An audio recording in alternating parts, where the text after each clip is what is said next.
L'histoire d'aujourd'hui va parler d'un jeune homme qui tombe amoureux d'une femme et veut l'épouser. Mais face à certaines circonstances, il se retrouve pris dans un mariage avec la petite sœur de la femme qu'il devait épouser.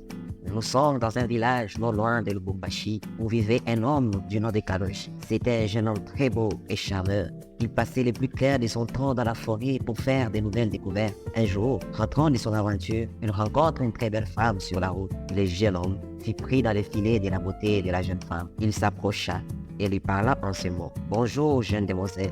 Je me nomme Kalonji et j'aimerais bien, si vous le permettez, discuter avec vous. » Je n'y trouve aucune objection tant que vous restez respectueux et courtois. Ils firent chemin ensemble, ils discutèrent et se donnèrent rendez-vous dans les jours à venir. Quelques mois passa et Kalonji décida de demander la main de Tchako. La jeune fille, n'étant pas encore prête et sûre d'elle, dit au jeune homme, patiente encore un peu. Le jeune homme, étant amoureux, accepta de patienter. L'année s'écoula, il n'en pouvait plus d'attendre et demanda à nouveau la main de la jeune fille, qui, cette fois-ci, décida de rejeter la demande du jeune homme, sous prétexte qu'il n'était pas assez bon pour elle. Le garçon regretta d'avoir perdu son temps avec elle, avec une femme qui finit par le trahir et le laisser tomber. Il se décida de lui faire payer cet affront. Kalonji prit alors la résolution d'aller courtiser la jeune sœur de Tchako. Tchango, la jeune sœur n'était pas au courant de l'histoire de sa sœur avec Kalonji, fut très respective aux avances de Kalonji. Et cette mission de vengeance se transforma en un véritable amour entre ces deux personnes.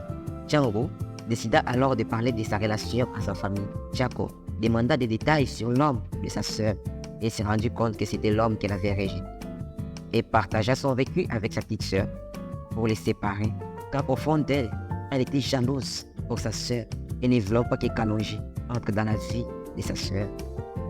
À sa grande surprise, la petite sœur décida de continuer sa relation avec Kalonji. Et à chaque fois que Kalonji était avec Tchango, il faisait tout son possible pour attirer l'attention de Tchako et la rendre jalouse, et lui donner une certaine image de ce qu'aurait pu devenir cette relation si elle avait accepté de rester avec lui.